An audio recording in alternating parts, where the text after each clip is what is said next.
कर्जमाफीच्या पैशातून साखरपुडा लग्न करता का? नुकसानग्रस्त भागाच्या पाहणीवेळी कोकाटेंचा वादग्रस्त सवाल. कृषी मंत्र्यांच्या प्रश्नानं शेतकरी संतप्त. मनसेकडून बोरिवलीतील व्यापाऱ्यांसाठी मराठीची शाळा. मोक्ष प्लाझा मॉलमध्ये मोठा बोर्ड लावून देणार मराठीचे धडे, तर मराठी पुस्तकही दिलं जाणार अभ्यासासाठी.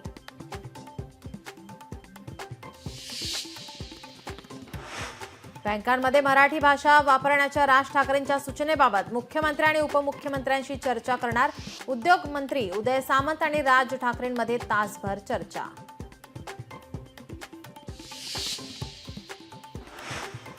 ससून रुग्णालयाच्या टेरेसवरून उडी मारत एक रुग्णाची आत्महत्या. मद्य प्यायल्यानंतर अस्वस्थ झालेल्या दशरथ मेढेला रुग्णालयात केलं होतं दाखल. ईश्वरी भिसे मृत्यू प्रकरणी चौकशी समिती ॲक्शन मोडवर. शुक्रवारीच दीनानाथ मंगेशकर रुग्णालयाची झाडाझडती. वैद्यकीय अहवाल तपासले तर डॉक्टर सुश्रुत घेसास यांचाही जबाब नोंदवला.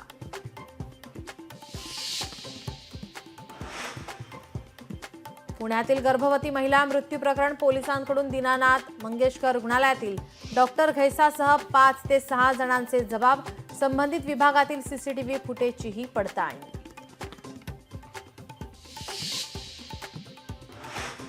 अमित गोरखे आज घेणार मुख्यमंत्र्यांची भेट. मंगेशकर रुग्णालयानं सादर केलेला अहवाल खोटा असल्याचा गोरखेंचा दावा. करुणा शर्मा धनंजय मुंडेंच्या विवाहाबाबत करुणा शर्मांचे वकील आज कोर्टात पुरावे सादर करण्याची शक्यता. अधिकृत विवाह नसल्याच्या मुंडेंच्या वकिलांचा दावा. माझगाव कोर्टातील सुनावणीकडे लक्ष. अमरावतीमध्ये भीषण पाणी टंचाई. 12 टँकरद्वारे पाणी पुरवठा. 28 विहिरींचं अधिग्रहण. 160 उपाययोजनांना जिल्हाधिकाऱ्यांची मंजुरी. मावळमध्ये अवकाळी पावसाची हजेरी. पावसाने हजेरी लावल्यानंतर वातावरणात गारवा. लोणावळ्यात आलेले पर्यटकही सुखावले. जुना पुणे मुंबई महामार्गावर वाहन चालकांची धांदळ.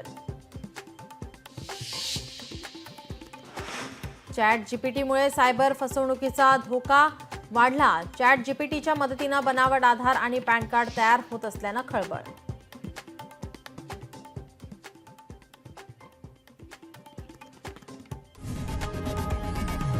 लोकशाही मराठी ऐका, पहा, जागरूक रहा.